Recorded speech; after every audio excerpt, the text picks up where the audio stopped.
Hey, Gail, I think you've got an amazing story to tell us about the beginning of the soup run.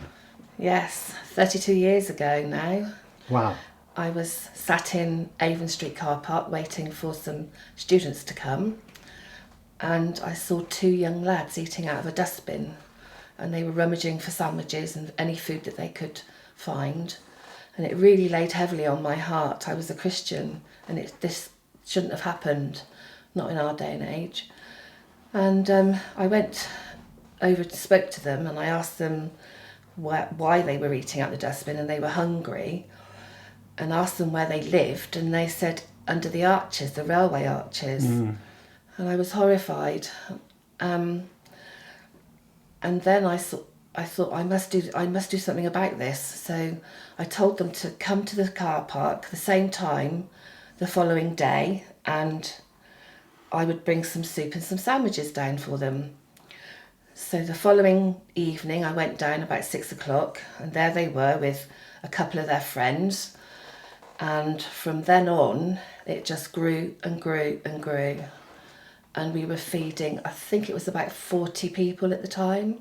Yes. Yeah. And this was all your church? Yes, at Michael and All Angels, in Twelton. Yeah.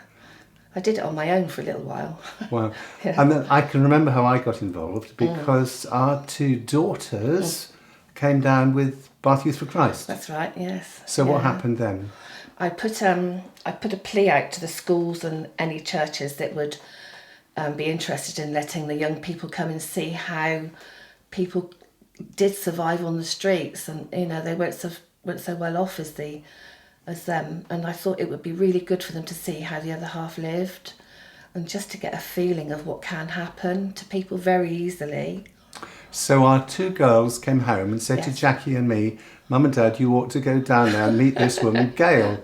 So we made contact with you. Yes. And you said, really annoyingly, you said, you've got to come 3 times. We said, we didn't plan to come once.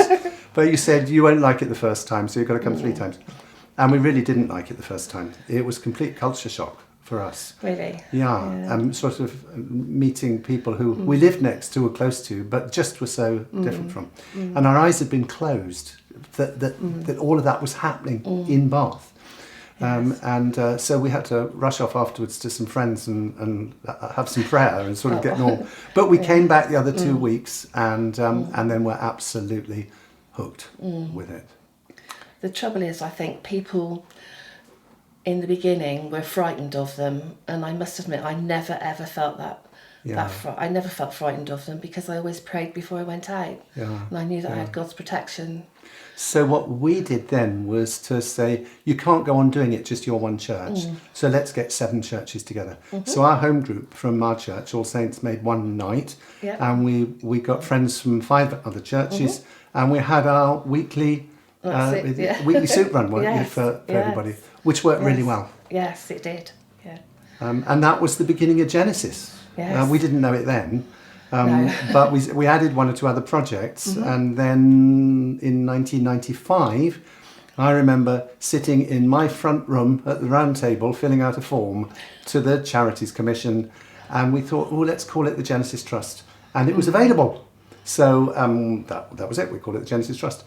Filled it out and sent it off, and had no idea what would be happening as we went forwards. No. And the rest, they say, is history. It's grown and grown over all those years. I never thought it would get as big as it has done. No. But it's done such wonderful work over the years. Yeah.